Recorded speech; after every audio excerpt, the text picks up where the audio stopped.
ಕಾನೂನು ಸೇವೆಗಳ ಸಮಿತಿ ಗುಂಡ್ಲುಪೇಟೆ ಹಾಗೂ ತಾಲೂಕು ವಕೀಲರ ಸೇವೆ ಗುಂಡ್ಲುಪೇಟೆ ಹಾಗೂ ತಾಲೂಕು ಆಡಳಿತ ಮತ್ತು ತಾಲೂಕು ಪಂಚಾಯತ್ ಗುಂಡ್ಲುಪೇಟೆ, ಶಾಲಾ ಶಿಕ್ಷಣ ಇಲಾಖೆ, ಕಾರ್ಮಿಕ ಇಲಾಖೆ, ಮಹಿಳಾ ಮತ್ತು ಮಕ್ಕಳ ಅಭಿವೃದ್ಧಿ ಇಲಾಖೆ, ಪೊಲೀಸ್ ಇಲಾಖೆ, ಆರೋಗ್ಯ ಮತ್ತು ಕುಟುಂಬ ಕಲ್ಯಾಣ ಇಲಾಖೆ ಹಾಗೂ ಕೈಲಾಸ ಚಿಲ್ಡ್ರನ್ ಫೌಂಡೇಶನ್ ಹಾಗೂ ಸಾಂತ್ವನ ಮಹಿಳಾ ಸಹಕಾರಿ ಕೇಂದ್ರ ಗುಂಡ್ಲುಪೇಟೆ ಇವರ ಸಹಯೋಗದೊಂದಿಗೆ ಇವತ್ತಿನ ದಿವಸ ವಿಶ್ವ ಬಾಲ ಕಾರ್ಮಿಕ ಪದ್ಧತಿ ವಿರೋಧಿ ದಿನಾಚರಣೆ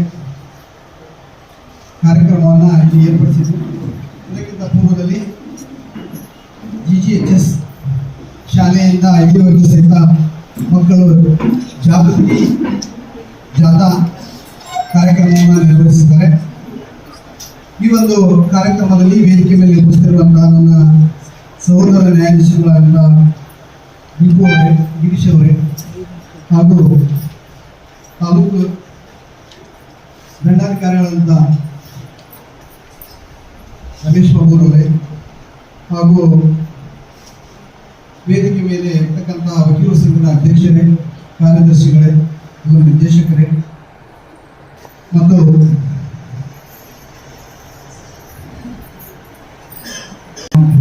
ಬಾಲ ನ್ಯಾಯ ಮಂಡಳಿಯ ಸದಸ್ಯರಾದಂತಹ ಸರಸ್ವತಿ ಮೇಡಮ್ ಅವರೇ ಹಾಗೂ ಕಾರ್ಮಿಕ ಇಲಾಖೆಯ ಕಾರ್ಮಿಕ ನಿರೀಕ್ಷಕ ನಾರಾಯಣಮೂರ್ತಿ ಅವರೇ ಹಾಗೂ ಪೊಲೀಸ್ ಇಲಾಖೆಯ ಇನ್ಸ್ಪೆಕ್ಟರ್ ಆದಂಥ ಜಯಕುಮಾರ್ ಅವರೇ ಮತ್ತು ಜಿಲ್ಲಾ ಸಂಯೋಜಕರಾದಂಥ ಕೈಲಾಸ ಫೌಂಡೇಶನ್ ಜಿಲ್ಲಾ ಸಂಯೋಜಕ JC ನಾರಾಯಣಸ್ವಾಮಿ ಅವರೇ ಹಾಗೂ ಸುರೇಶ್ ಕುಮಾರ್ ಅವರೇ ಹಾಗೂ ಯಾವತ್ತೂ ವೇದಿಕೆ ಮೇಲೆ ಮತ್ತು ವೇದಿಕೆ ಮುಂಭಾಗದ ಎಲ್ಲ ಗಣ್ಯಮಾನ್ಯರೇ ಮತ್ತು ಶಾಲಾ ಶಿಕ್ಷಕ ವೃಂದದವರೇ, ಮುದ್ದು ಮಕ್ಕಳೇ, ಎಲ್ಲ ಇಲಾಖಾ ಸಿಬ್ಬಂದಿ ವರ್ಗದವರು, ಇವತ್ತಿನ ದಿವಸ ಮೊದಲನೇದಾಗಿ ಒಂದು ವಿಚಾರ ಹೇಳಬೇಕಂತ ಅನಿಸ್ತು ನನಗೆ. ಯಾವುದೇ ಒಂದು ಕಾರ್ಯಕ್ರಮ ಮಾಡ್ತಾ ಇದ್ದೇವೆ ಅಂತಂದರೆ ಆ ಕಾರ್ಯಕ್ರಮ ಯಶಸ್ವಿ ಆಗಬೇಕು ಅಂತಂದರೆ ಆ ಒಂದು ಕಾರ್ಯಕ್ರಮದ ಪೂರ್ವ ತಯಾರಿ ಚೆನ್ನಾಗಿರ್ಬೇಕು. ಆ ಪೂರ್ವ ತಯಾರಿ ಚೆನ್ನಾಗಿಲ್ಲ ಅಂತಂದರೆ ಆ ಕಾರ್ಯಕ್ರಮ ಯಶಸ್ವಿಯಾಗಿ ಸಾಧ್ಯನೇ ಇಲ್ಲ. ಒಂದೇದು. ಮತ್ತು ಈ ಕಾರ್ಯಕ್ರಮಕ್ಕೆ ಆಗಮಿಸಿದಂಥ ಎಲ್ಲರೂ ಸಹಿತ ಈ ಒಂದು ಕಾರ್ಯಕ್ರಮ ಮುಗಿಯುವಲ್ಲೂ ಸಹಿತ ತಮ್ಮ ಮೊಬೈಲ್ಗಳಿದ್ರೆ ಅವರು ಸೈಲೆಂಟ್ ಮೋಡಲ್ಲಿ.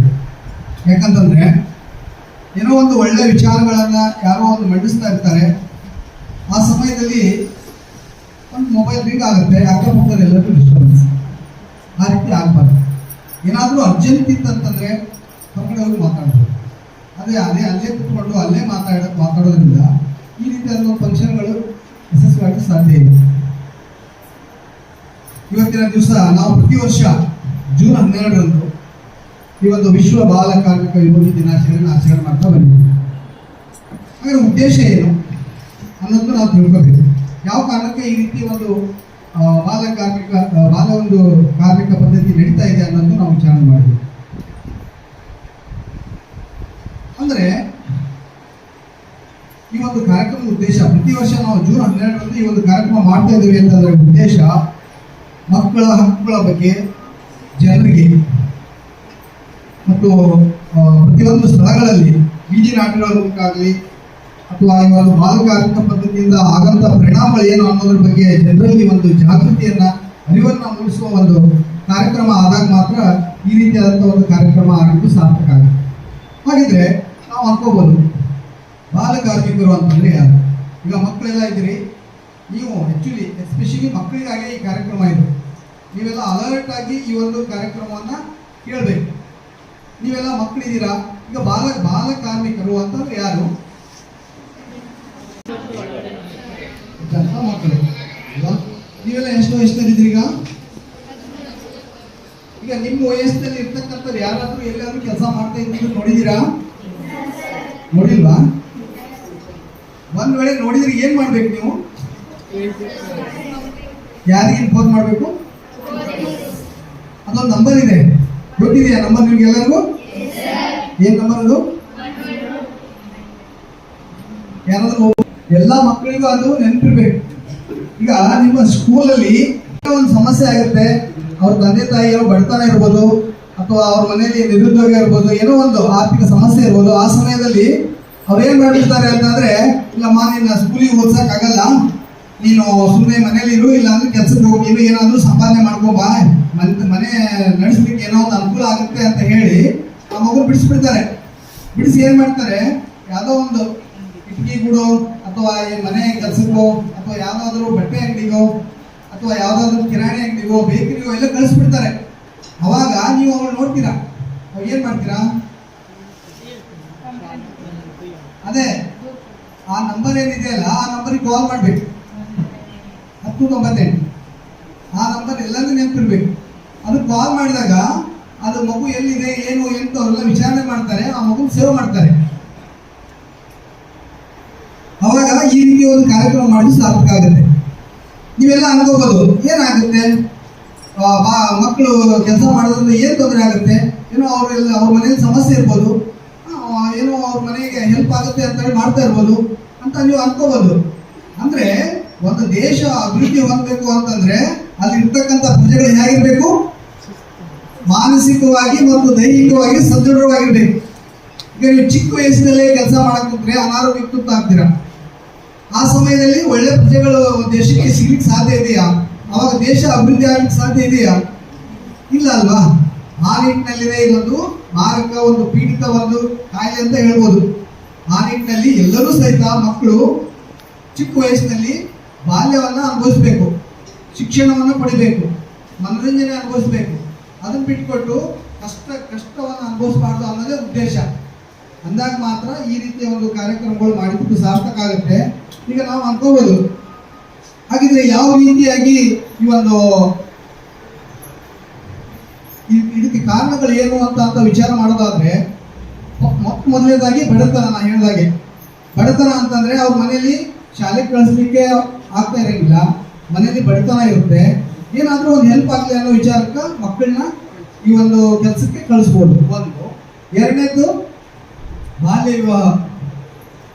ಚಿಕ್ಕ ವಯಸ್ಸಿನಲ್ಲಿ ಏನ್ ಮಾಡ್ಬಿಡ್ತಾರೆ ತಂದೆ ತಾಯಿ, ಆ ಮಗು ಇನ್ನು ಶಾಲೆಗೆ ಹೋಗ್ತಾ ಇರುತ್ತೆ, ಇನ್ನು SSLC ಮುಗಿಸಿರಂಗಿಲ್ಲ, ಅವಾಗ ಏನ್ ಅನ್ಸುತ್ತೆ ಅಂದ್ರೆ ನಾವು ಗಟ್ಟಿ ಇರ್ಬೇಕಾದ್ರೆ, ನಮ್ಮ ಒಂದು ದುಡಿಮೆ ಇರ್ಬೇಕಾದ್ರೆ ಆ ಮಗಳು ಮದುವೆ ಮಾಡ್ಬಿಡ್ಬೇಕು ಅಂದಾಗ ನಮ್ದು ಒಂದು ಬರ್ಡನ್ ಕಡಿಮೆ ಆಗುತ್ತೆ ಅನ್ನೋ ವಿಚಾರಕ್ಕೆ ಅವ್ರು ಏನ್ ಮಾಡ್ಬಿಡ್ತಾರೆ, ಚಿಕ್ಕ ವಯಸ್ಸಿನಲ್ಲೇ ಇನ್ನು SSLC ಅದೇ ಜಸ್ಟ್ ಮುಗಿಸಿರುತ್ತೆ, ಮದುವೆ ಮಾಡಿ ಕೊಟ್ಬಿಡ್ತಾರೆ.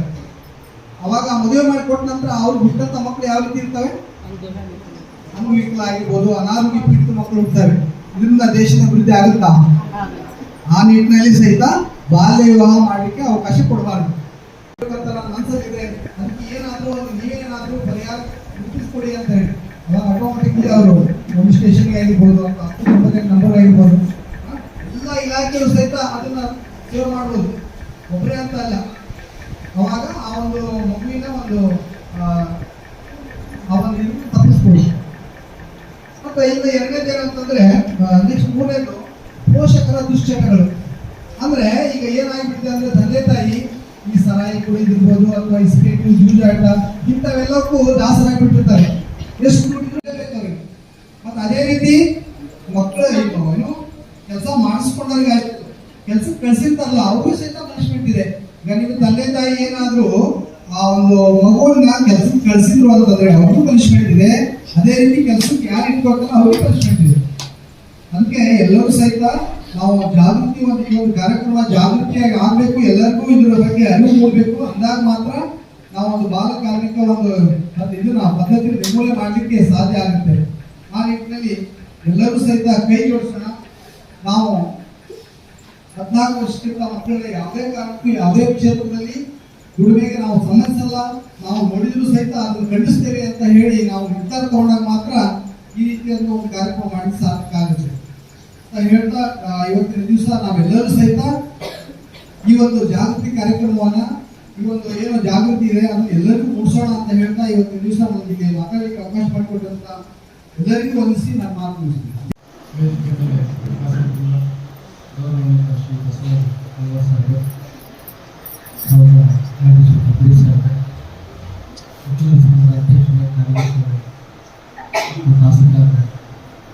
ಇನ್ಸ್ಪೆಕ್ಟರ್, ವಿವಿಧ ಇಲಾಖೆಯ ಸಿಬ್ಬಂದಿಗಳು ಮತ್ತು ಇಲ್ಲಿಂದ ಇರತಕ್ಕಂಥ ವಿದ್ಯಾರ್ಥಿಗಳಿಗೆ ಶಾಲಾ ಬಂದಿದ್ದಾರೆ. ಈ ದಿನ ತಾಲೂಕು ಕಾನೂನು ಸೇವಾ ಸಮಿತಿ, ವಕೀಲ ಸಂಘ ಮತ್ತು ತಾಲೂಕು ಆಡಳಿತ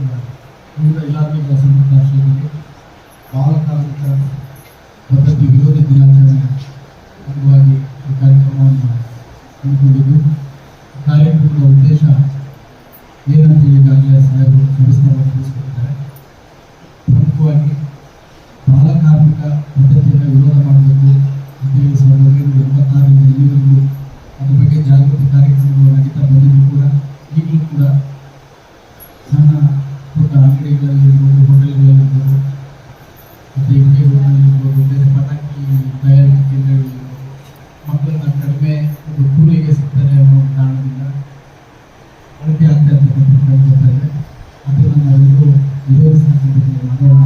ಅದ್ರ ಬಗ್ಗೆ ನಾವೆಲ್ಲರೂ ಜಾಗೃತರಾಗಿ ನಮ್ಮಿಂದ 4 ಜನಕ್ಕೆ ಅದ್ರ ಬಗ್ಗೆ ವಿಚಾರ ತಿಳಿದು ಅದು ಮಾಡತಕ್ಕಂಥದ್ದು ತಪ್ಪು. 14 ವರ್ಷ ತನಕ ಸರ್ಕಾರ ಉಚಿತವಾಗಿ ಒಂದು ಶಿಕ್ಷಣವನ್ನು ಕೊಟ್ಟಿದೆ, ಅದರ ಸದುಪಯೋಗ ಪಡಿಸ್ಕೊಳ್ಬೇಕು.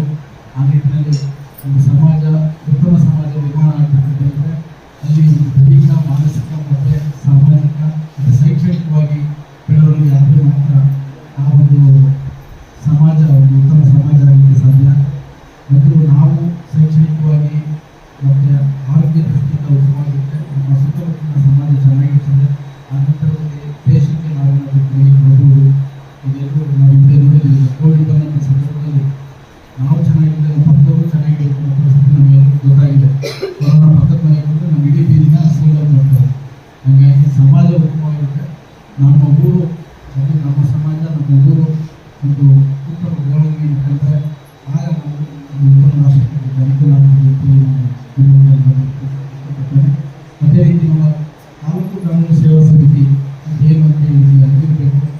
ತಾಲೂಕು ಕಾನೂನು ಸೇವಾ ಸಮಿತಿಯಲ್ಲಿ ಯಾರು ಹಿಂದುಳಿದವರು ಮತ್ತು ಮಹಿಳೆಯರು, ಮಕ್ಕಳು ಇದಕ್ಕೇನಾದರೂ ಕಾನೂನಿನ ಸಮಸ್ಯೆಗಳಿದ್ದರೆ ಅವರು ಕಾನೂನಿನ ಪರಿಹಾರ ಪಡೆಗಳಿಗೆ ಅದರ ಹಣಕಾಸನ್ನು ಖರ್ಚು ಮಾಡುವಂಥ ಸಾಮರ್ಥ್ಯ ಇದ್ದರು ಅಂಥವರಿಗೆ ಇದು ಉಚಿತವಾಗಿ ವಕೀಲರನ್ನು ನೇಮಕ ಮಾಡಿಬಿಟ್ಟು ಅವರ ಕಾನೂನು ಸಮಸ್ಯೆಯನ್ನು ಬಗೆಹರಿಸತಕ್ಕಂಥದ್ದು ಈ ಕಾನೂನು ಸೇವಾ ಸಮಿತಿಯ ಉದ್ದೇಶ. ಇದು ತಾಲೂಕು ಮಟ್ಟದಲ್ಲಿದೆ, ಜಿಲ್ಲಾ ಮಟ್ಟದಲ್ಲಿದೆ, ರಾಜ್ಯ ಮಟ್ಟದಲ್ಲಿ, ರಾಷ್ಟ್ರ ಮಟ್ಟದಲ್ಲಿ ಕಾರ್ಯನಿರ್ವಹಿಸಿದೆ. ಅಲ್ಲಿ ನುರಿತ ವಕೀಲರುಗಳನ್ನು ಒಂದು ಪ್ಯಾನಲ್ ಅಡ್ವೊಕೇಟ್ಸ್ ಅಂತೇಳಿ ಆಯ್ಕೆ ಮಾಡಿಕೊಂಡು ಅವ್ರ ಮೂಲಕ ಯಾರಿಗೆ ಅಗತ್ಯ ಇದೆ, ಯಾರಿಗೆ ಆರ್ಥಿಕವಾಗಿ ಇದ್ದಾರೆ ಅಂಥವ್ರಿಗೆ ಮತ್ತು ಮಹಿಳೆಯರಿಗೆ, ಮಕ್ಕಳಿಗೆ ಉಚಿತವಾಗಿ ಒಂದು ಕಾನೂನು ವ್ಯವಸ್ಥೆ ಸೌಲಭ್ಯವನ್ನು ಒದಗಿಸಿ ಅವರ ಹಕ್ಕುಗಳನ್ನು ಪಡ್ಕೊಳ್ಳಿಕ್ಕೆ ಅವಕಾಶ ಮಾಡಿಕೊಡ್ತಕ್ಕಂಥದ್ದು ನಮ್ಮ ಕಾನೂನು ಸೇವಾ ಸಮಿತಿಯ ಪ್ರಮುಖ ಧ್ಯೇಯ ಆಗಿದೆ. ಅದನ್ನು ಸದುಪಯೋಗ ಪಡಿಸ್ಕೊಳ್ಳಿ. ಯಾರು ವಕೀಲರನ್ನು ಇಟ್ಟರೆ ನಮ್ಗೆ ಹಣ ಕೊಡೋಕ್ಕಾಗೋದಿಲ್ಲ, ನಮಗೆ ಪರಿಹಾರ ಕೊಡೋಕ್ಕಾಗೋದಿಲ್ಲ ಅನ್ನೋದು ನಮ್ಮ ನ್ಯಾಯಾಲಯದಲ್ಲಿ ಒಂದು ಕಾನೂನು ಸೇವಾ ಸಮಿತಿ ಅದನ್ನು ವಿಚಾರಣೆ ಮಾಡಿಕೊಂಡು ಅದರ ನಿಮಗೆ ಅರ್ಜಿಯನ್ನು ಸಲ್ಲಿಸಿದ್ರೆ ನಿಮಗೆ ಉಚಿತವಾಗಿ ವಕೀಲರನ್ನು ನೇಮಕ ಮಾಡ್ಕೊಡ್ತೀವಿ ತಿಳಿಸಲಿಕ್ಕೆ ಇಷ್ಟಪಡ್ತೇನೆ.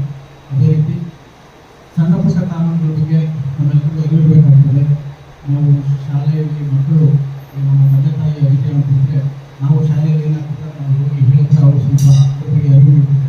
ಇವತ್ತೇನಾಯಿತು, ಇಲ್ಲಿ ನಮ್ಮ ಶಾಲೆಯಲ್ಲಿ ಪ್ರೋಗ್ರಾಮ್ ಮಾಡಿದ್ರು, ಬಾಲ ಕಾರ್ಮಿಕ ವಿರೋಧಿ ದಿನಾಚರಣೆ ಮಾಡಿದ್ರು, 14 ವರ್ಷದ ಒಬ್ಬರ ಮಕ್ಕಳನ್ನ ತುಳಿಮೆ ಬಳಸಬಾರ್ದು ಅನ್ನೋದ್ರ ಬಗ್ಗೆ ನಮ್ಮ ಪೋಷಕರು ಕೂಡ ಅರಿವಿರಬೇಕು. ಕೃಷಿ ಕಾರ್ಯಗಳಿರ್ಬೋದು, ಬೇರೆ ಒಂದು ಕೆಲಸ ಕಾರ್ಯಗಳಲ್ಲಿ ಬಳಸ್ತಕ್ಕಂಥದ್ದು ತಪ್ಪು. ಕೆಲವರಿಗೆ ಅರಿವಿಲ್ಲದೆ ಕೂಡ ಅದನ್ನು ಬಳಸ್ತಕ್ಕಂಥದ್ದು ನಮ್ಮ ದೇಶದಲ್ಲಿದೆ. ಹಾಗಾಗಿ ಅದ್ರ ಬಗ್ಗೆ ಅರಿವು ಮೂಡಿದಾಗ ಮಾತ್ರ ನಾವು ಅದು ಕಾನೂನು ನಿಷೇಧ ಯಾವುದು, ಕಾನೂನು ಅನುಮತಿ ನೀಡುವುದು ಯಾವುದು ಅನ್ನೋದ್ರ ಬಗ್ಗೆ ಅರಿವಿಟ್ಟುಕೊಂಡಿರಬೇಕು ಅಂತ ಹೇಳಲಿಕ್ಕೆ ನಾನು ಇಷ್ಟಪಡ್ತೇನೆ. ಅದೇ ರೀತಿಯಾಗಿ ನಾವೆಲ್ಲರೂ ವಾಹನ ಚಾಲನೆ ಮಾಡ್ತೇವೆ, ಅದಕ್ಕೆ ವಾಹನ ಚಾಲನಾ ಪರವಾನಗಿಯನ್ನು ಹೊಂದಿರಬೇಕು ಮತ್ತು ಅದಕ್ಕೆ ಒಂದು ಇನ್ಶೂರೆನ್ಸ್ ಅಂತ ಇರಬೇಕು. ಅವೆಲ್ಲವೂ ಇದ್ದಾಗ ಮಾತ್ರ ನಮಗೆ ಈ ಇನ್ಶೂರೆನ್ಸ್ ಇಟ್ಕೊಂಡಿದ್ರೆ ಏನಾದರೂ ಒಂದು ಅನಾಹುತ ಯಾವಾಗ ಯಾರಿಗಾಗುತ್ತೆ ಅಂತ ಹೇಳಿ ನಾವು ಪ್ರಿಡಿಕ್ಟ್ ಮಾಡೋಕ್ಕಾಗೋದಿಲ್ಲ. ಅಂಥ ಸಮಸ್ಯೆಗಳು ಬಂದಾಗ ಇನ್ಶೂರೆನ್ಸ್ ಇದ್ದರೆ ನಮ್ಮ ವೆಹಿಕಲ್ಗೆ ಇನ್ಶೂರೆನ್ಸ್ನವರು ಪರಿಹಾರವನ್ನು ಪಾವತಿಸ್ತಾರೆ. ನಮ್ಮ ಕಡ್ಡಿಯಲ್ಲಿ ಒಂದು ಇನ್ಶೂರೆನ್ಸ್ ಇಲ್ಲದೇ ಇದ್ದರೆ ಅದನ್ನು ನಮ್ಮ ಆಸ್ತಿಯನ್ನು ಮಾರಿ ಅವರು ಪರಿಹಾರವನ್ನು ವಸೂಲಿ ಮಾಡ್ತಾರೆ. ಹಾಗಾಗಿ ಅಂಥ ಸಣ್ಣ ಪುಟ್ಟ ಕಾನೂನುಗಳ ಬಗ್ಗೆ ನಮ್ಮೆಲ್ಲರೂ ಅರಿವಿರಬೇಕು. ಯಾಕಂದರೆ ಎಲ್ಲ ಪ್ರತಿಯೊಬ್ಬರ ಮನೆಯಲ್ಲೂ ವೆಹಿಕಲ್ ಅಂತ ಇದೇ ಇರುತ್ತೆ, ಟೂ ವೀಲರ್ ಅಂತ ಇದ್ದೇ ಇರುತ್ತೆ. ನಮ್ಮ ಹಳ್ಳಿಯಲ್ಲಿ ಯಾರು ಪೊಲೀಸ್ ಹಿಡಿಯೋದಿಲ್ಲ ಅಂತೋ ಅಥವಾ ಏನೋ ನಡೀತಿದೆ, ನಾವು ಸಿಟಿಗೆ ಹೋಗೋದಿಲ್ಲ, ಅವರ ಹಳ್ಳಿ ಓಡಾಡ್ತೀವಿ ಅಂತೋ ಇದೆಯಲ್ಲಿ ಬಂದರೆ ಅದಕ್ಕೆ ಇನ್ಶೂರೆನ್ಸ್ ಮಾಡದೇ ಇದ್ದರೆ ಅದನ್ನು ನಮ್ಮ ಪೋಷಕರಿಗೆ ಹೇಳಿ ಮಾಡಿಸ್ಕೊಳ್ಳಿ ಅಂತ ಹೇಳಿ ನಾಳೆ ಏನಾದರೂ ಅನಾಹುತ ಆದರೆ ಅದು ತುಂಬ ಕೆಟ್ಟ ಪರಿಣಾಮ ಇರ್ತದೆ ಅನ್ನೋದ್ರ ಬಗ್ಗೆ ನಿಮ್ಗೆ ತಿಳಿಸ್ತಾ ಈ ರೀತಿಯ ಕಾರ್ಯಕ್ರಮದಲ್ಲಿ ಬಂದು ಹಾಜರಾಗಿ ಮಾತಾಡಲಿಕ್ಕೆ ಅವಕಾಶ ಮಾಡಿಕೊಟ್ಟ ಎಲ್ಲರಿಗೂ ನಮಸ್ಕರಿಸ್ತೀನಿ ಅಲ್ವಾ. ಮಾತಾಡ್ತಾ ಇಲ್ಲ ಅಂತಂದ್ರೆ ನಿಮ್ಗೆ ಮಾತಾಡಕ್ಕೆ ನಾವು ಬಿಡ್ತಾ ಇಲ್ಲ ಇವಾಗ ಅಲ್ವಾ. ಹಾಗಾಗಿದೆ ಇವಾಗ ಏನಂತ ಹೇಳಿದ್ರೆ ಇವತ್ತು ನಿಮ್ಗೆ ಬೆಳಿಗ್ಗೆಯಿಂದನೂ ಕೂಡ ಎಲ್ಲ ಒಂದು ವಿಚಾರವನ್ನ ಹೇಳ್ತಾನೆ ಇದೀವಿ. ಏನ್ ಹೇಳಿ, ಬಾಲಕಾರ್ಮಿಕ ಪದ್ಧತಿಯನ್ನ ಹೋಗಲಾಡಿಸ್ಬೇಕು ಅಂತ ಹೇಳಿ. ಈಗ ನಮ್ಗಿಂತಾನೆ ಚೆನ್ನಾಗಿ ನಮ್ಮ ಮಹೇಶ್ ಸರ್ ಅವರು ಮಾತಾಡಿದ್ದಾರೆ. ಹಾಗಾಗಿ ಹಾಗಾಗಿ ಇವತ್ತು ಒಂದು ವಿಶ್ವಸಂಸ್ಥೆಯಲ್ಲಿ ILO ಅಂತ ಕೇಳಿದ್ರೆ ಅಂತಾರಾಷ್ಟ್ರೀಯ ಕಾರ್ಮಿಕ ಸಂಸ್ಥೆ ಅವರು ಪ್ರತಿ ವರ್ಷ ಒಂದೊಂದು ಧ್ಯೇಯ ಇಟ್ಕೊಂಡು ಈ ಒಂದು ವಿಶ್ವ ಬಾಲಕಾರ್ಮಿಕ ಪದ್ಧತಿಯನ್ನ ಹೋಗಲಾಡಿಸ್ಬೇಕು ನಮ್ಮ ವಿಶ್ವದಲ್ಲಿ ಅಂತ ಹೇಳಿ ಒಂದು ಥೀಮ್ ಅನ್ನ ಇಟ್ಕೊಂಡು ಒಂದೊಂದು ಅದನ್ನ ವಿಚಾರಗಳನ್ನ ಎಲ್ಲರಿಗೂ ಮುಟ್ಟುವಂತೆ ಒಂದು ಸಂದೇಶವನ್ನ ಕೊಡ್ತಾರೆ. ಹಾಗಾಗಿ ಈ ಸರಿನೂ ಕೂಡ ನಾವು ಒಂದು ವಿಶೇಷವಾದ ಒಂದು ಸಂದೇಶವನ್ನ ಅವಾಗಿಂದ ನಮ್ಗೆ ಕೊಟ್ಟಿದ್ದಾರೆ. ಅಂದ್ರೆ ಇಲ್ಲಿವರೆಗೆ ನಾವೇನು ಬಾಲಕಾರ್ಮಿಕ ಪದ್ಧತಿ ಅಂತ ಏನಿತ್ತು ಅದನ್ನ ನಾವೇನು ಮಾಹಿತಿಯನ್ನ ಪ್ರತಿ ವರ್ಷನೂ ಕೂಡ ನಾವು ಅದೇ ಮಾತಾಡ್ತಾ ಇದ್ದೀವಿ, ಹೌದಲ್ವಾ? ಮಕ್ಕಳಲ್ಲಿ ದುಡಿಮೆ ಮಾಡಿಸ್ಬಾರ್ದು, ಹೊರಗಡೆ ಎಲ್ಲೋ ಹೋಟೆಲ್ ಅಂಗಡಿಯಲ್ಲಿ ಎಲ್ಲರಿದ್ರೆ ಮಕ್ಕಳನ್ನ ಮುಖ್ಯವಾಹಿನಿಗೆ ತರಬೇಕು, ಶಿಕ್ಷಣ ಕೊಡಿಸ್ಬೇಕು ಅಂತೆಲ್ಲ ಇದೆ. ಆದ್ರೆ ಈ ಸರಿ ಒಂದು ಸಂದೇಶವನ್ನ ನಾವು ಬ್ಯಾನರ್ ಅಲ್ಲಿ ನೀವು ನೋಡ್ಬೋದು, ಬ್ಯಾನರ್ ಅಲ್ಲಿ ಇದೆ, ಕಾಣಿಸ್ತಾ ಇದೆಯಾ? ಓಡ್ತಿದ್ದೀರಾ? ಯಾರಾದ್ರೂ ಪ್ರಗತಿ ಸ್ಪಷ್ಟವಾಗಿದೆ, ಆದ್ರೆ ಇನ್ನೂ ಹೆಚ್ಚಿನದು ಮಾಡಬೇಕಾಗಿದೆ, ಪ್ರಯತ್ನಗಳನ್ನು ವೇಗಗೊಳಿಸೋಣ. ಅಂದ್ರೆ ಈಗ ನಾವೆಲ್ಲ ಮಾಡ್ತಾ ಇದೀವಿ.